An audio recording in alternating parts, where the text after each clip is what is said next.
Ok, salut les amis. Aujourd'hui, nous allons entamer notre exercice pratique de CCNA 2 où nous allons faire cette vidéo. On va entamer directement la pratique de cette vidéo. Alors, comme vous le savez, CCNA 1, nous avons fini. Maintenant, CCNA T, ici, nous allons faire des pratiques. Je vais résumer directement le contenu du cours en faisant quelques pratiques jusqu'à la communication de l'intervalle. La première étape de la vidéo, je crois, trois ou quatre vidéos, donc trois vidéos que nous aurons, deux vidéos d'ailleurs que nous aurons pour l'intervalle. Alors, rapidement, je fais un briefing par rapport au premier chapitre de CCNA 1, de CCNA D, pardon. De ce premier chapitre, on parle de la configuration des bases des périphériques.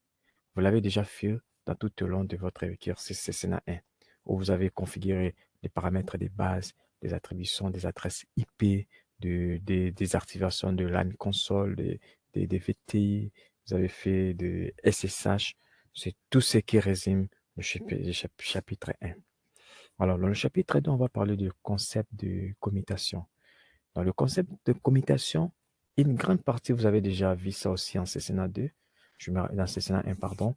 Je me rappelle si à partir du cinquième chapitre de CCNA 1, comme ça, on parlait déjà de commutation, comment fonctionne le commutateur, comment le commutateur fait les transferts des adresses, des trames, des adresses MAC. Nous savons que le commutateur a à une table Mac où il relie les adresses Mac de PC aux interfaces connectées par lui. Alors, le deuxième sous-point du chapitre 2, on va parler du domaine des commutations. Alors, dans le domaine des commutations, nous verrons le domaine des collisions et puis le domaine des diffusions. Ce que je peux dire comme domaine de collision, c'est, vous voyez, une interface d'un commutateur fait déjà partie à lui seul, fait partie d'un domaine de collision. C'est comme le concentrateur où lorsque le PC veut envoyer, un périphérique veut envoyer une information, il n'écoute pas, il n'écoute pas les circuits, donc il va envoyer une information dans un circuit et qu'un autre PC envoie au même moment, ce qui entraîne le domaine de collision, une collision. Mais tandis qu'avec le domaine de diffusion, je crois bien, je vous avais dit encore en CCNA 1, toutes les interfaces, c'est pas une interface, mais toutes les interfaces du commutateur par défaut fait partie à lui seul un domaine de diffusion. Le domaine de diffusion, nous voyons dans un domaine où, lorsque j'envoie l'information, l'information est envoyée à tout le monde. Voilà pourquoi, lorsque nous parlons des adresses réseau, on remarque que dans chaque adresse réseau, il y a une adresse de diffusion. Pourquoi? Parce que le domaine de diffusion est lié au réseau. Donc, tous ceux qui appartiennent dans le même réseau, ils sont tous dans le même domaine de diffusion. Donc, si j'ai deux réseaux, j'aurai deux domaines de diffusion différents. Chaque réseau est à son propre domaine de diffusion. Si j'ai quatre réseaux, donc j'aurai quatre domaines de diffusion. Maintenant, le commutateur est un périphérique de couche 2. Il n'est pas dans la partie réseau. Il est à la couche 2, la couche liaison de données. Toutes les interfaces d'un commutateur par défaut font partie d'un domaine de diffusion. Dans la tête du commutateur, il sait que si je vais envoyer une information, prenons par exemple l'exemple de ce commutateur, si je vais envoyer une information à tout le monde dans une diffusion, je vais les transférer à toutes les interfaces. Pourquoi? Parce que toutes ces interfaces-là font partie du même domaine de diffusion. Alors, comment toutes les interfaces font partie du même domaine de diffusion? Parce que les interfaces, ils dépendent d'un réseau virtuel. Les réseaux virtuels qu'on appelle les VLAN. Si je mets la commande VLAN bref, show VLAN bref, vous allez remarquer, nous avons le VLAN 1 qui est déjà créé par défaut. Le nom, c'est default. Il est comment? Il est actif. Alors, ce VLAN 1, il utilise toutes les interfaces. Donc, toutes les interfaces du commutateur dépendent de ce réseau. Voilà pourquoi dans la tête du commutateur, il sait que toutes ces interfaces ici font partie dans le même réseau. Même si pratiquement vous allez le différencier dans le réseau, mais le commutateur dans sa tête, il sait que vous êtes tous dans le même réseau. Donc si quelqu'un qui est connecté à l'interface in, il veut envoyer la diffusion à tous ses voisins qui sont dans le même réseau, la diffusion sera émise, sera envoyée à toutes les interfaces ici. Donc c'est tout le monde qui aura. Même s'il y aura des PC qui sont dans un autre réseau, le commutateur va envoyer la diffusion à tous ces réseaux-là. Lisez les cours dans le théorie, vous allez remarquer. S'il y a des questions, vous allez me renvoyer des questions pour bien expliquer. Cette vidéo, c'est vraiment côté purement pratique pour assurer, pour passer un peu, bien comprendre le commande de Cisco. Alors, qu'est-ce que nous allons faire maintenant? Je vais créer maintenant le réseau. Je crée les réseaux. Nous avons trois salles. Nous avons la salle 1, nous avons la salle 2, nous avons la salle 3. On me demande maintenant de mettre en réseau toutes ces salles-là. Alors, en tant qu'administrateur réseau, on m'a dit que dans toutes ces salles ici, nous avons trois services. Nous avons le service administratif, nous avons le service professeur, nous avons le service étudiant. Maintenant, étant administrateur réseau, technicien réseau, dans la politique, je décide que chaque service soit dans son propre réseau. Je ne peux pas mélanger tous les trois services dans le même réseau. Pourquoi? Parce que c'est un peu du désordre. Alors, je dois séparer chaque service, doit être dans son propre réseau pour que j'aie beaucoup plus le contrôle précis que s'ils étaient tous dans le même réseau. Alors, j'ai décidé le service administratif, je les ai mis dans le réseau 192 68 10.0/24. Les réseaux professeurs, je les ai mis dans 192 68 20.0/24. Et puis les réseaux étudiants, je les ai mis aussi dans leur propre réseau qui est 192 68 30.0 dans chacun. Maintenant, ils sont répartis dans trois salles. Dans cette salle ici, nous avons les administrateurs, nous avons les professeurs, nous avons les étudiants. Dans la deuxième salle, nous avons aussi les professeurs, les administrateurs, les étudiants. Et dans cette salle aussi, nous avons les professeurs. Alors, j'ai réfléchi. Au lieu de mettre plusieurs commutateurs, trois commutateurs, parce qu'un commutateur avec son propre réseau, un autre commutateur avec son propre service, un autre, ça va me coûter à dépenser et puis ça va occuper aussi l'espace, ce qui n'est pas bon, que ce soit ici, que ce soit de l'autre côté. Parce qu'imaginez-vous si, par exemple, nous avons 40 services dans une salle. Donc, il faudra au minimum 40 équipements dans cette salle-là. Donc, c'est pas bon. Alors, je décide, j'achète un commutateur de 24 ports ou bien de 48 ports, dans un commutateur qui a beaucoup de ports. Je le mets là-bas. Je vais les séparer. C'est que rappel, bon, pas rappel, entre parenthèses, quand le commutateur, je vous ai dit, le commutateur à lui seul fait partie d'un domaine de diffusion. Si le commutateur il est relié avec un autre commutateur, les deux, ils vont s'influencer, ça formera un bloc d'un seul domaine de diffusion. Si vous avez un commutateur, vous avez relié ce commutateur avec même 50, 100 commutateurs, ils vont former tous un seul bloc de domaine de diffusion. On va voir ça à la pratique.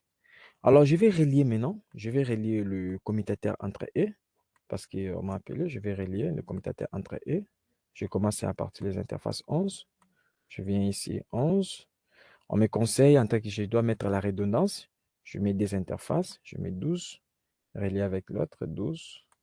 Et ici, je vais mettre 13, relié avec celui-ci, 13. Vous pouvez choisir les numéros des interfaces que vous voulez, on n'a rien à faire. Moi, j'utilise comme ça, 13. Et puis ici, je viens 15. Ici, je viens encore 15, 16. Et puis, je viens 16. Alors, je prends le câble ici. Les administrateurs, je le mets toujours, ils commencent par les fast 01. Bon, ça, c'est ma politique. Vous pouvez choisir n'importe quelle d'interface vous voulez. Je mets ici 2. Et puis 3 ici, je mets 3. Je mets 3. Donc, vous pouvez les faire comme vous voulez. C'est vous qui voyez. Alors, je viens d'attribuer, de configurer les interfaces. On va vérifier même. J'avais même attribué déjà les adresses. Lui prend 192 68 10.1. Si vous regardez, je n'ai pas mis la passerelle par défaut parce que pour l'instant, on ne veut pas encore que les administrateurs communiquent avec les professeurs ou bien communiquent avec d'autres réseaux. Donc, on ne veut pas encore faire l'interconnexion. On parle d'abord de VLAN ici. Alors, je vais essayer de pinguer. Lui, il communique, il ping les administrateurs. Ça passe, ça c'est fort. Administrateur ici, il ping l'administrateur qui est de l'autre côté. Ça passe. Donc, il y a la communication. Et puis, professeur ici, il veut communiquer avec un autre professeur, ça passe. Et puis, étudiant, il veut communiquer avec d'autres étudiants d'une autre salle, ça passe calmement. Mais l'interconnexion, ça ne va pas passer. Pourquoi? Parce qu'il n'y a pas il n'y a pas un routeur pour faire l'interconnexion. Voilà, j'ai configuré mon réseau. Maintenant, qu'est-ce que je vais faire? Je vais regarder maintenant sur ce messie ici. Il veut communiquer avec tout le monde. Ce qui va se passer? Le messie, il est là. Il veut dire, non, je dois envoyer une information à 192.168.10.255 parce que 255, c'est l'adresse de diffusion de leur réseau. Il veut communiquer avec tout le monde dans le réseau. Alors, allons dans la simulation. Dans la simulation, voilà, voir ce qui va se passer. Je viens là, je lance l'adresse ping. Alors, on regarde. L'adresse, il est là. La trame, elle est là. On lance le ping. Or, c'est une diffusion. Arrivé ici, le commutateur va diffuser à toutes les interfaces. Oui, le commutateur diffuse à toutes les interfaces, même à ceux qui ne font pas partie du même réseau. Même aux autres, il diffuse. Arrivé ici, l'autre ici diffuse la diffusion, l'autre ici diffuse, même celui-ci ici diffuse. Mais c'est seulement les deux personnes ici ont répondu. Pourquoi? Parce qu'ils sont dans le même réseau que celui qui envoie. Ils ont répondu, les deux personnes, ils ont répondu le ping. Vous allez voir, seulement les deux personnes, ils ont répondu le ping. Et l'autre ping, yes, et l'autre ping a été envoyé. Alors, si je vais voir les résultats, vous allez voir, il y a l'adresse 192.168.3 et .d qui ont répondu. Maintenant, le problème ici, c'est quoi? Avec ces paramètres par défaut. Le problème ici, c'est quoi? Le problème, c'est euh, nous qui faisons, nous qui faisons pas partie du même réseau chez toi. Nous avons reçu ton information, même si on n'a pas répondu, mais nous avons reçu ton information. Donc, si par exemple, ici dans l'administration, on voulait partager une chose à tout le monde, cette information-là, les communicateurs les a tous diffusés à tout le monde, y compris les personnes qui font partie de notre réseau, y compris les étudiants aussi. Et il a envoyé encore de l'autre côté, il a envoyé de l'autre côté. Alors, c'est un problème. Pourquoi? Parce que si, par exemple, moi, je suis étudiant et que je suis un malveillant, je suis un hacker, je reçois cette information-là, même si le PC ne répond pas, mais je vais me servir de d'autres applications pour comprendre le message que vous avez envoyé avec vos amis, vos collaborateurs. Voilà pourquoi l'importance des VLAN est très utile ici. Pourquoi? Parce que la tête du commutateur, il sait que vous tous vous appartenez dans le même réseau. Donc, quand il s'agit de la diffusion, je dois vous informer tout le monde. Parce que dans lui, lorsqu'on vérifie dans la table de routage ici, dans la table, pardon, dans le VLAN, il dit que toutes les interfaces appartiennent au même VLAN. C'est le VLAN 1 qui les contrôle.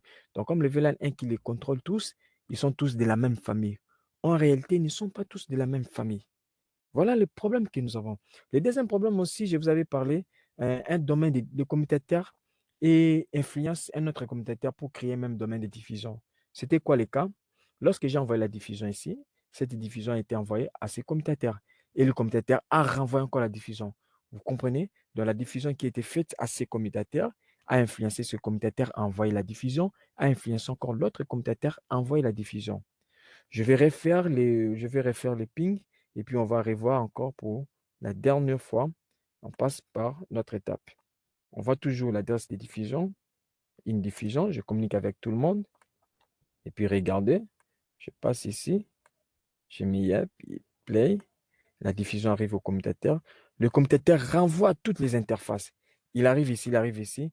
Lui ici, il renvoie, si vous regardez, il renvoie à toutes les interfaces. À toutes les interfaces, lui encore, il renvoie à toutes les interfaces. Donc, c'est comme ça. Si vous mélangez même 50, 500 commutateurs, ils formeront tous un seul domaine de diffusion. Mais notre problème, ce n'est pas encore ce problème de diffusion, c'est le problème d'abord, le VLAN, la diffusion que le commutateur fait. Ce n'est pas l'influence des domaines de diffusion.